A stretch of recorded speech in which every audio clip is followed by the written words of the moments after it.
Now to the verdict in a high-profile case involving 5 pro hockey players charged with sexually assaulting a woman inside a hotel room. All 5 players acquitted, but their professional future still very much in doubt. Here's ABC's Andrea Fujii. This morning, vindication for 5 former National Hockey League players in a trial dominating headlines in Canada. Protesters gathering outside court. The players, who start on teams from the Flyers and Flames to the Devils and Senators, were charged with sexually assaulting a woman in a hotel room in Ontario in 2018 while playing for the Canadian World Junior team. The alleged victim, referred to as EM, testified she was naked, drunk, and scared when 4 of the men showed up unexpectedly in her room. I made the choice to dance with them and drink at the bar. I did not make the choice to have them do what they did back at the hotel, she testified. But the defense claimed EM had wanted a, quote, wild night and actively participated in the sexual activity. The player's lawyers showing videos in which EM said it was all consensual, though she testified that was not how she truly felt. The judge, in deciding the case, said she did not find EM's story credible or reliable. She's obviously very disappointed with the verdict and very disappointed with her Honor's assessment of her honesty and reliability. Legal analysts say there were too many inconsistencies in EM's story. There were videos that were put to her. She was heavily cross-examined on that. Despite the verdict, the 5 players, Dylan Dubé, Michael McLeod, Carter Hart, Callan Foote, and Alex Formenton, face an uncertain future. All were placed on indefinite leave and were then cut from their teams, the NHL saying they remain ineligible to return pending a league review of the case. The players' union fighting back, saying after missing more than a full season of their respective NHL careers, they should now have the opportunity to return to work. It's unclear how long the NHL will need to review the case. It says the allegations were disturbing, even if the men were acquitted.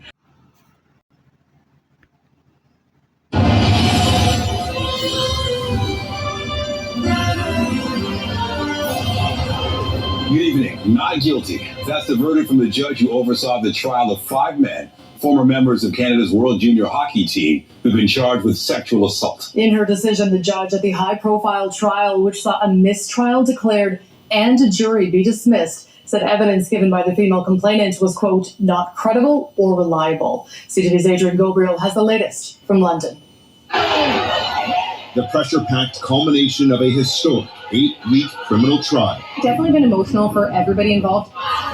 With the defendants arriving for decision day inside, the proceedings began with a recap of the evidence brought before the courts. Justice Maria Caricia opened by proclaiming that she didn't find the evidence of EM, the complainant, to be either credible or reliable. There were videos that were put to her. There was testimony of other hockey players. She was heavily cross-examined on that to raise some doubt about her credibility. During a brief break in today's proceedings before the verdicts were even delivered, the accused hockey players were seen smiling and hugging their lawyers and family members in the courtroom. While delivering her verdicts, Justice Caricia told the court that where EM had gaps in her memory, she filled them with assumptions. Going on to share that EM testified that while at Jack's Bar in London, Ontario, it was the players who bought her drinks all night, though video evidence shows EM purchasing multiple beverages herself. Previously, EM told the courts that on the night of June 18, 2018, she'd arrived at a downtown hotel with Michael McLeod, where they had consensual sex. Afterward, McLeod then sent this text message to teammates asking who wants to be in a, quote, 3-way. Multiple teammates arrived at room 209. EM alleged that she was, quote, manipulated and intimidated into remaining inside this hotel room. Though in her findings, Justice Caricia shared that she couldn't find any of the players guilty of sexual assault beyond a reasonable doubt. Former World Junior Team Canada captain Dylan Dubé and teammates Cal Foote, Carter Hart, Michael McLeod, and Alex Formenton have each been found not guilty of sexual assault. McLeod is also being found not guilty of being party to the offense. We heard protesters scream for justice today. Has justice been served? Yes, I think that's what everybody wants. Everybody wants to see justice served here, and Justice Caricia has done a thorough and careful analysis and delivered a just verdict, and so that's what we've seen here today. And Adrian Gabriel joins us live from the London courthouse with more. Adrian, the judge took several hours to explain her decision. What impact did that have on those in the courtroom? Yeah, Nathan, more than 5 hours it took for those in the courtroom early on when she began going through the evidence through this trial. We heard family members of the accused gasp. We heard them. We heard people crying, tears of joy, actually, from multiple family members that were there inside that courtroom supporting the defendants. In intermissions and lunch breaks that were in small breaks that took place throughout the day, Nathan, we saw family members go up to some of the defendants, some of the players from the 2018 World Junior Hockey team go up and hug those players. We saw handshakes. We saw the lawyers hugging their players and shaking their hands. And really, a lot of that was happening even before the verdicts were officially read out, though. There was a strong indication as to where Justice Maria Carrasquillo was going today with her verdicts. You know, and the judge's verdict was pretty firm. Were people outside the courthouse surprised by the decision? Nathan, for those who've been closely following this trial, there were not a lot of surprises. There was a strong indication early on in this trial, in this 8-week trial, of where Justice Maria Carrasquillo was going. It was clear that there were some questions about the credibility of the complainant's testimony, the defense poking holes in the alleged victim's testimony over multiple days. So not a lot of surprise. And now we look forward, Nathan, there's a group of 5 former teammates who are going to try and put their lives back together. And of course, we can't forget the complainant, EM. She strongly believed that she was sexually assaulted on the night of June 18th and early into the morning hours of June 19th, 2018. Where does this leave her? What type of closure can she find? It will be a difficult road ahead for all parties involved. For sure. CTV's Adrian Gobriel outside the London courthouse. Yep, another case of when believe all women goes wrong. And what's even more crazy, in which I will talk about this later on, is the fact that out there in Toronto, where the trial took place, you got the feminists, the soy boys, and all the sensitive herds having a complete fallout over the not guilt, over the acquittal, in which that's something as I said, that's something I'm going to talk about later on. But let's talk about this. And once again, you got another false accuser claiming that 5 NHL players sexually assaulted her. However, the one thing that saved their asses, in which, yes, I'm gonna put this video in the comments section. Record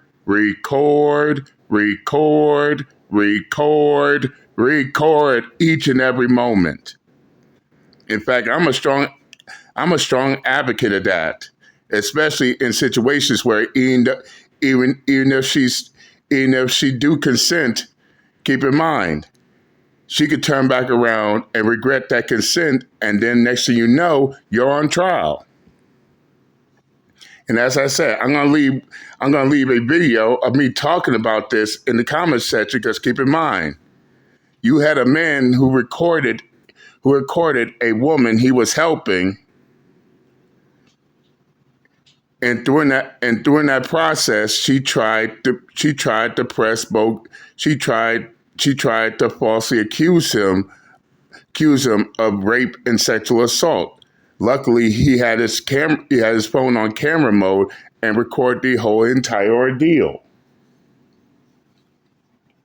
Now, in this case, the accuser why they want to keep these false accuser anonymous, even though her story was inconsistent. I will never understand that. She claimed that she was drunk, intimidated, misled, whatever. However, they recorded her consent. And yeah, you have the opposition claiming that, oh, but she was drunk. She couldn't consent. The only problem is this. And shout out to my sources out in Canada, because from the judge's point of view, she looked at it like this. Yeah, the accuser was drunk. However, the accuser still maintained motor skills that to consent, compared to someone who gets so plastered, so hammered to a point to where if they ask for consent, the drunk individual who completely don't have those motor skills to respond would not respond if they were that drunk. But she wasn't that drunk because she consented. And as of now, I say that video footage of her consenting saved their asses off the gate.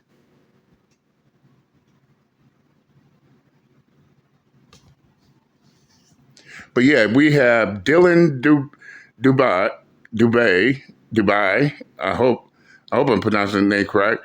Carter Hart, Alex Formenton, Cal Foote, and Michael McLeod, all acquitted of sexual assault charges.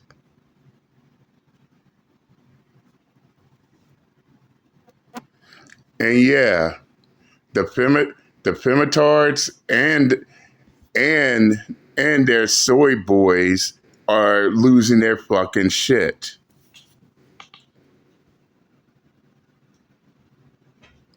And fellas, I've started to noticing something. In fact, I noticed this since the Diddy verdict, in which, of course, we all know that Diddy was found guilty on prostitution charges and is awaiting sentencing on the 3rd of October this year, but he was not guilty of the RICO charge and human trafficking charge. And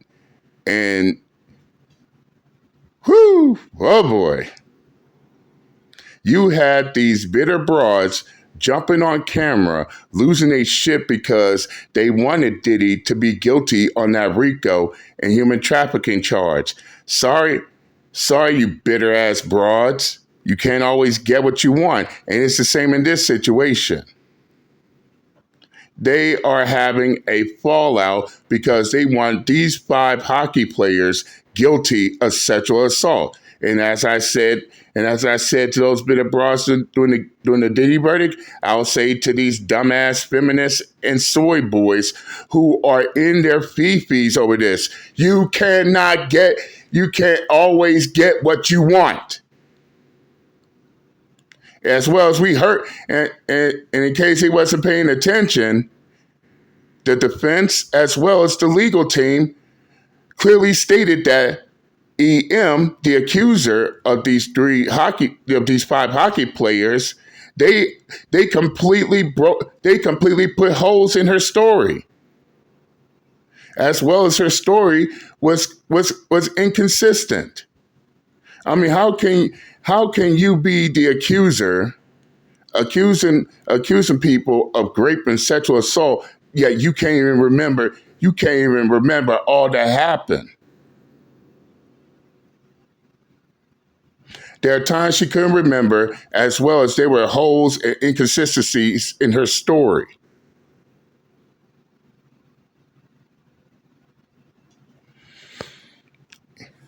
And by the end of the day, facts don't care about your feelings. No, y'all want these 5 hockey players to be guilty. The court said otherwise.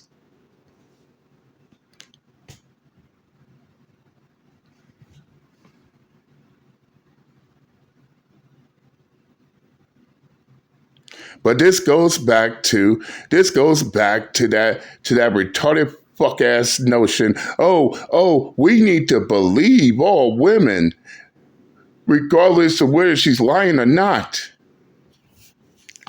And which, for those of y'all who saw my community post earlier about that retarded about JD Delay correcting that retarded fuck ass simp, y'all know exactly what I mean.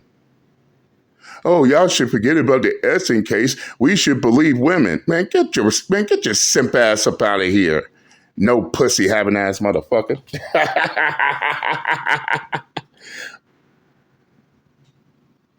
And yeah, shout out to JD Delay because he completely debunked that fucking simp. And once again, this is one of the reasons why everyone should believe the evidence. Everyone should believe what has been brought to the table, rather than believe a woman who 9 times out of 10 is probably lying about this shit. And furthermore, while all these retarded fucks getting their feelings and emotions, all because they didn't get the verdict they want, and they believe that this is going to have a negative impact on actual rape and sexual assault victims, keep this in mind as well. You think these broads who's going around falsely accusing men of rape and sexual assault will help y'all fucking cause? Fuck no. I stated this before, I stated this shit before, and everybody else stated this shit before. These falsely accusers that y'all want, that these retarded fucks want to protect, want to keep anonymous,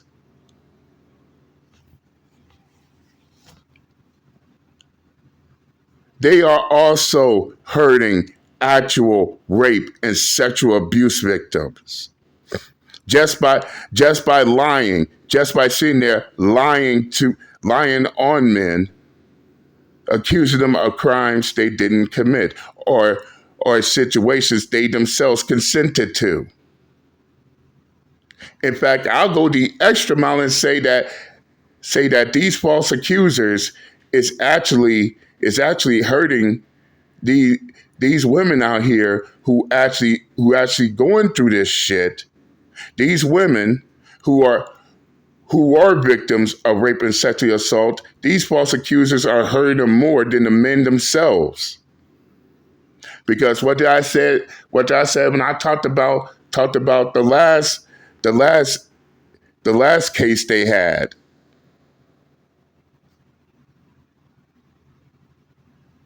By these women lying to the courts and to the people, claiming that these men raped and sexually assaulted them, knowing that they were lying just to get these men caught up. That's gonna make people doubt actual rape and sexual assault victims. I've been said this shit. But instead of them taking action, no. Instead, they would rather cover the shit up. Yeah, I believe the last time I addressed this was when the star pitcher for the LA Dodgers was being falsely accused. I've been said this shit.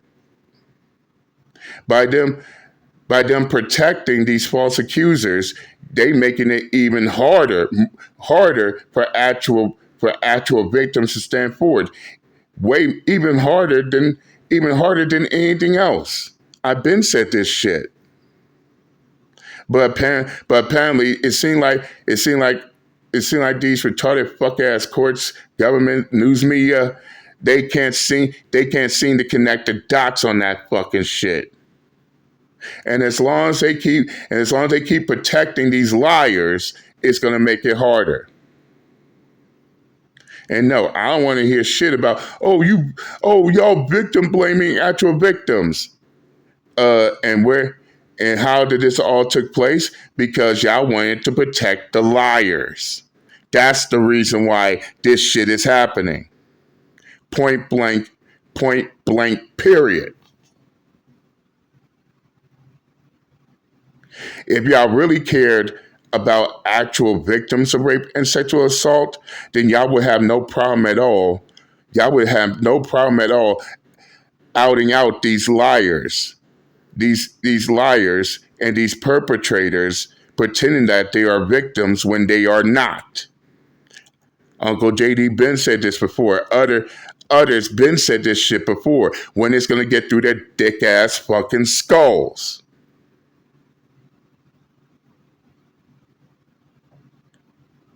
And as of late, once again, shout out to J.D. DeLay, because now we're seeing these false accusers get punishment for falsely accusing these men. And yes, even Uncle JD would say this. That is a good step forward.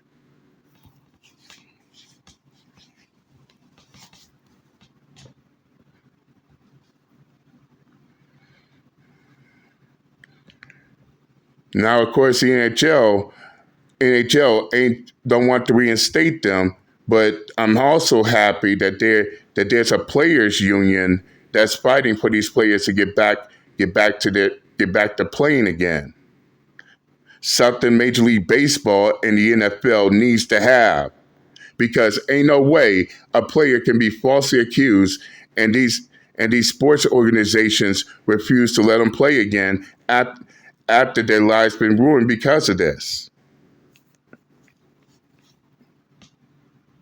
But again, this is what believe all women will get these players out the gate. I can't stress this shit enough. But as for the feminists, the soy boys who want these 5 NHL players to be guilty, all I could do is say, suck it up. It is done. Sorry, not sorry, y'all didn't get the verdict y'all want. But falling out on the floor, whining and crying about it is not going to change that verdict. The judge has spoken. The accuser's stories is inconsistent. And this is the reason why I, Uncle J.D. Miles, don't listen to the court of public opinion, because the court of public opinion thinks they know what's best. In fact, some of them want to sit there and pretend like they were there when this shit happened.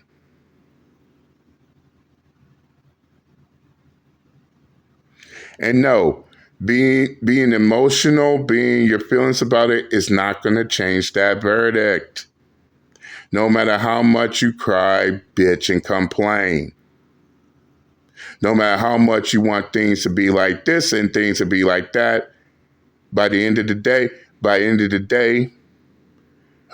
her stories was inconsistent. They had video evidence of consent. And by the end of the day, they were acquitted. And that's all I'm going to say on the matter. I'm done, and I'm out this bitch. Later.